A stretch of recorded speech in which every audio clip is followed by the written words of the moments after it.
नमस्कार, मैं हूं कुमार गजेंद्र। जनपद ऑन द स्पॉट में आपका स्वागत है।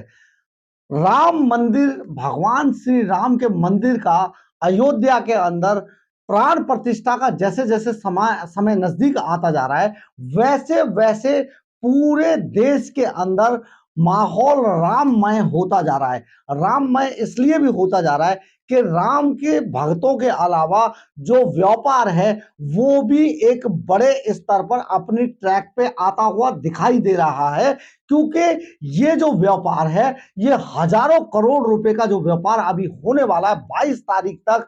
राम राम मंदिर के अंदर भगवान श्री राम की प्राण प्रतिष्ठा के समय तक ये व्यापार हजारों करोड़ में बढ़कर लाखों करोड़ तक पहुंच जाएगा, ऐसा अनुमान लगा रहे हैं जो इकोनॉमी से जुड़े हुए लोग हैं, जो बजट को लेकर जो भविष्यवाणियां जो करते हैं, जो सोच रखते हैं, उनका मानना है कि बहुत सारा व्यापार शुरू हो चुका है और अभी धीरे धीरे और रफ्तार पड़ेगा। ऐसा ही एक मामला हमने दिल्ली के अंदर देखा कि अयोध्या से चल के दिल्ली का माहौल भी अब लगातार गर्म हो रहा है। दिल्ली की सड़कों पर अब व्यापार शुरू हो चुका है, यानी कि श्री राम, भगवान श्री राम के झंडे, बैनर, उनकी टी शर्टें, उनकी कैप्स, उनकी छोटी झंडियां, ये सारी चीजें बेची जानी शुरू हो गई हैं। अब दिल्ली की सड़कों पर धीरे धीरे ये भगवा कलर के जो झंडे हैं, केसरी रंग के जो झंडे हैं, भगवान श्री राम से जुड़े हुए जो मटेरियल है वो अब बिकना शुरू हो चुका है। आइए देखते हैं, दिखाते हैं आपको कि किस तरीके के बाजार अब दिल्ली की सड़कों पर सजने शुरू हो गए हैं, जो भगवान राम के तरह तरह के जो मटेरियल्स हैं उनको बेचने के लिए।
आपने देखा होगा किस तरीके से बहुत बड़े बड़े भगवा कलर के झंडे जो श्री राम के मंदिर के जिन पर चिन्ह बने हुए हैं, उनकी तस्वीरें बनी है, भगवान श्री राम की तस्वीरें बनी हुई हैं, और बहुत सारी चीजें, बहुत सारे मटेरियल, झंडे, बैनर, बिल्ले, इसके अलावा मूर्तियां, भगवान राम मंदिर के जो मंदिर का पूरा प्रारूप है, उसके उसके जो स्टेच्यूज हैं, उसके जो मोमेंटो हैं, वो बिकने शुरू हो गए।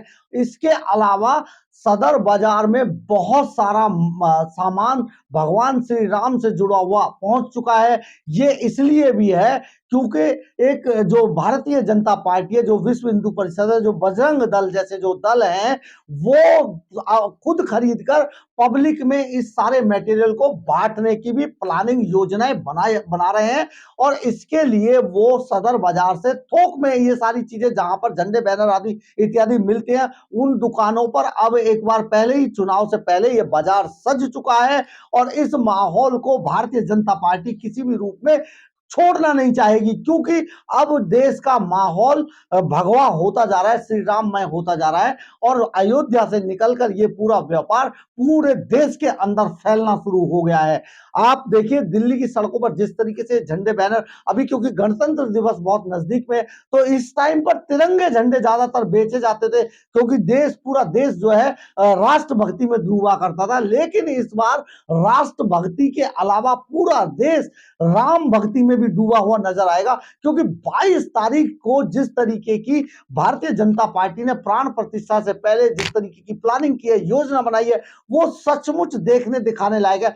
हजारों जो जो विपक्षी दल इस बात का राग आलाप रहे कि मंदिर बनाया जाना क्यों जरूरी था, रोजगार नहीं था, ये लोगों को पैसा नहीं है, लोगों के पास, उनको काम दिया जाना चाहिए था, बेरोजगारी बढ़ रही है। आप समझिए कि इससे देश के अंदर कितना रोजगार खड़ा हो गया है। पूरे अयोध्या के अंदर लाखों करोड़ डॉलर का व्यवसाय केवल टूरिज्म से आएगा। जिस तरीके से पूरे दुनिया के लोग देश के अंदर, भारत के अंदर अब जो श्री राम मंदिर को देखने के लिए आएंगे, ये अपने आप में मिसाल होगा। और जिस तरीके से जो टूरिज्म व्यवसाय से जुड़े हुए लोग हैं, उनका जो मानना है, उनके अनुसार ये सारे रिकॉर्ड टूरिज्म के तोड़ देगा। ये बहुत बड़ा मामला है, क्योंकि पूरी दुनिया की नजर आज भगवान श्री राम के मंदिर पर है, अयोध्या में है। और अयोध्या को उसी हिसाब से डेवलप भी किया गया है। जो उत्तर प्रदेश सरकार है, केंद्र सरकार के अलावा उत्तर प्रदेश में जो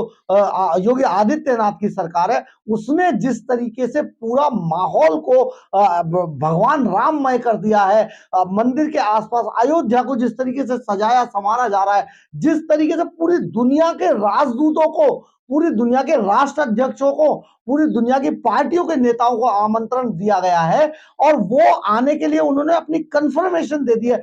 सचमुच ये टूरिज्म का ब्लास्ट होगा कि टूरिज्म देश के अंदर इतना डॉलर्स में टूरिज्म आने वाला है, जो देश की इकोनॉमी को कहां से कहां ले जाएगा। ये बहुत बड़ी बात है, बहुत बड़ी चीज है, बहुत बड़ी सोच का नतीजा है कि आज देश के अंदर एक जो 500 साल से जिस भगवान राम के मंदिर का इंतजार किया जा रहा था, वो भगवान श्री राम का मंदिर अब बनकर तैयार है। आप समझिए लोग कितने भावनात्मक रूप से जुड़े हुए हैं कि कई कई किलो के सोने के तीर और धनुष भेजने की जिस तरीके से खबरें आ रही हैं, जिस तरीके से सोने के गेट लगाए गए हैं मंदिर के अंदर, जिस तरीके से हर आदमी अपना 8 किलो की चरण पादुकाएं लेकर खुद पैदल चलकर आ रहा है। एक जो बुजुर्ग माता है, उन्होंने मौन रखा हुआ था कई तीन दशकों से, वो अब अपना मौन तोड़ेंगी।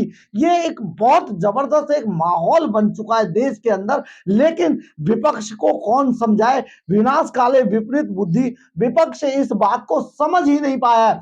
जबकि हुआ ये था कि भारतीय जनता पार्टी और मंदिर निर्माण से जुड़े हुए जितने भी संगठन थे, उन्होंने सबसे पहले गेंद को कांग्रेस के पाले में डाल दिया। यानी कि कांग्रेस की जो सर्वे सर्वा सोनिया गांधी, राहुल गांधी, उनको बाकायदा मंदिर के प्राण प्रतिष्ठा कार्यक्रम का बाकायदा निमंत्रण दिया गया था, सबसे पहले निमंत्रण दिया गया। लेकिन कांग्रेस इस बात को समझ ही नहीं पाई, और कांग्रेस ने इस निमंत्रण को ठुकराकर अपने पैर पर जिस तरीके से कुल्हाड़ी मारी है, ये सचमुच देखने लायक है कि किस तरीके से लोग जानते पूछते गलती करते हैं, उनके सलाहकार उनसे गलती कराते हैं या जानबूझ के खुद ही गलती करते हैं, ये समझ नहीं आया। तो ये कहने का मतलब ये है कि देश के अंदर आज जिस तरीके का माहौल बन चुका है, और अब भगवामय होता जा रहा है पूरा देश श्री राममय होता जा रहा है, और भगवान श्री राम का जिस तरीके से पूरी दुनिया में अब एक तरीके से परचम लहराना शुरू हो गया है, ये सचमुच दिखाने वाला है। और सचमुच ये देश को कहां से कहां लेके जाएगा, इसमें तरक्की के बहुत सारे रास्ते खुलने वाले हैं। क्योंकि अकेला टूरिज्म ही उत्तर प्रदेश सरकार को इतना रेवेन्यू देगा, केंद्र सरकार को इतना रेवेन्यू देगा, जिस तरीके से सड़कों को जोड़ा जा रहा है, जिस तरीके से बहुत कुछ समय के अंदर और एक पूरा एयरपोर्ट बनाकर खड़ा कर दिया, एक रेलवे स्टेशन बनाकर खड़ा कर दिया। बहुत बड़ी बात थी ये। केंद्र सरकार और उत्तर प्रदेश की सरकार ने बहुत इस पर काम किया है और इसका उन्हें आने वाले चुनावों में लाभ भी मिलने वाला है, क्योंकि देश की जनता भावनात्मक रूप से अयोध्या के भगवान श्री राम के मंदिर से जुड़ चुकी है और जुड़ने जा रही है। अगर आपको मेरी खबर अच्छी लगी हो तो आप इसे लाइक, सब्सक्राइब और शेयर जरूर कीजिएगा। कमेंट्स बॉक्स में अपनी राय जरूर लिखिएगा। कम से कम जय श्री राम तो जरूर लिखिएगा, इससे हमें ऊर्जा मिलती है। जय हिंद, जय भारत।